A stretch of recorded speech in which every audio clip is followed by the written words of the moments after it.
Go!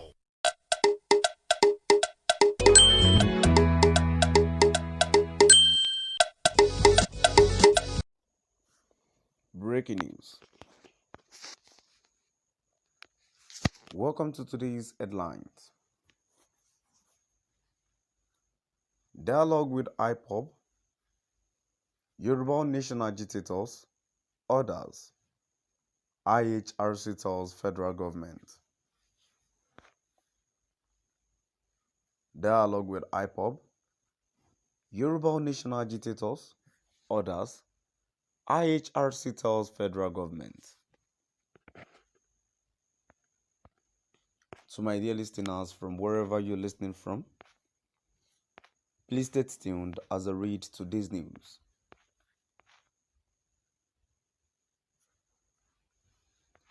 The International Human Rights Commission, IHRC, has urged the federal government to engage indigenous people of Biafra, Ipob, Yoruba Nation agitators and bandits in dialogue for peace to reign in the country.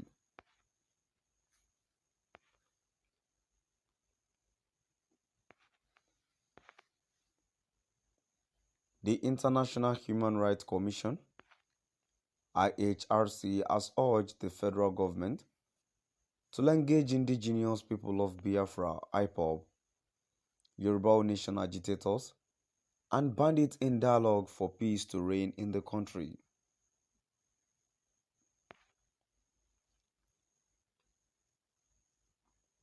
The organization attributed kidnapping, banditry and killings, among other forms of insecurity in the country, to bad economy, which, it said, called for serious concern.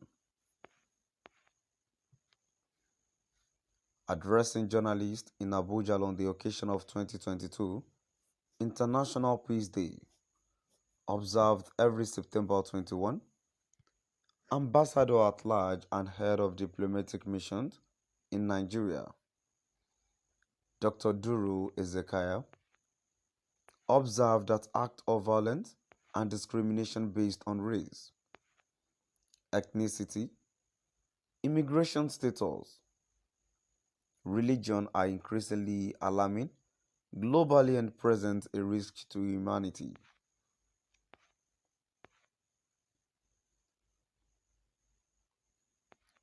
According to him, the government must tackle the root causes of insecurity in the country by addressing other sociological factors like poverty, unemployment, and lack of adequate education.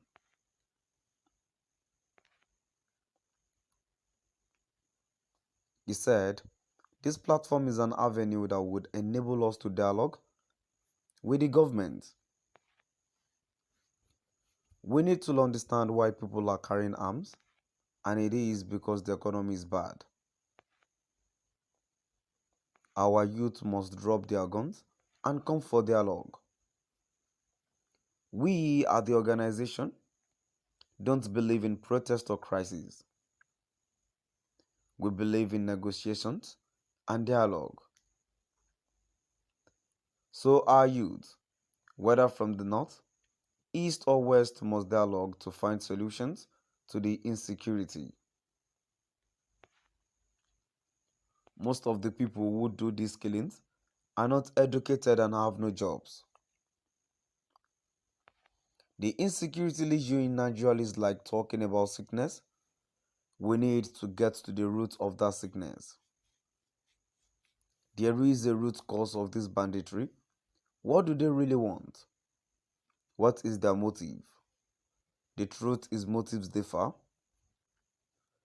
If you come to the southeast, we have the indigenous people of Biafra Ipob, and we know what they want, even though what we think they want is beyond what we are seeing now. In the southeast, there is no business on Monday, but yet people don't go to work on Monday. That means there is something fundamental that we need to know.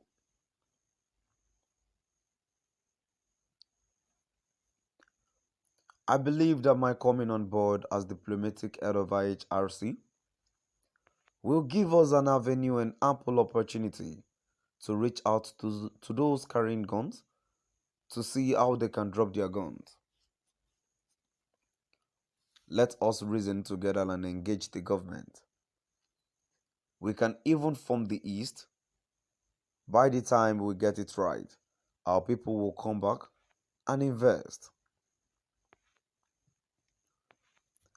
With this platform we have today, Nigeria is going to be a better place.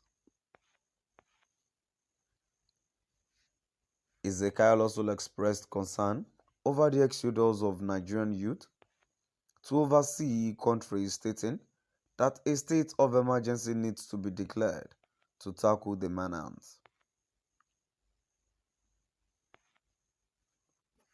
Racism is everywhere, most especially we Africans and Nigerians.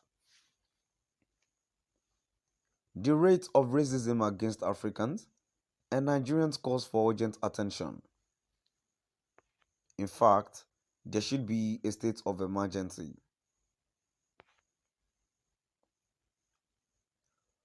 A lot of Nigerians are migrating to the West and other parts of the world due to the bad economy and insecurity. When our people leave the country to find greener pastures elsewhere, the people in the host countries would start treating us as beggars. Youth are moving because the economy is bad. There is a need for us to come together and develop our country. When those who abroad see an improvement in economy and security, they would surely come back, he stated. Earlier in his presentation, the head of IHRC African Diplomatic Missions, Dr. Friday Sonny, linked the recent attack on prisons across the country to congestion.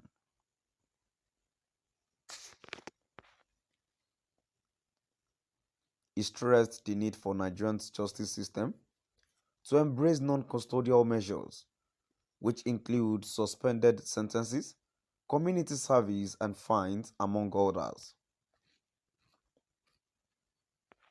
The non-custodial sentencing introduced by the former Chief Judge of the FCT, Justice Ishaq Bello, is no longer being respected. That is why the prison that has facilities of 50 inmates is now accommodating 500 people. This is also why our prisons have become vulnerable to attacks. If we have a justice system that is proactive, all the violence in the country shall become history, Sonny stated. So my dear listeners, now I've come to the end of our today's news.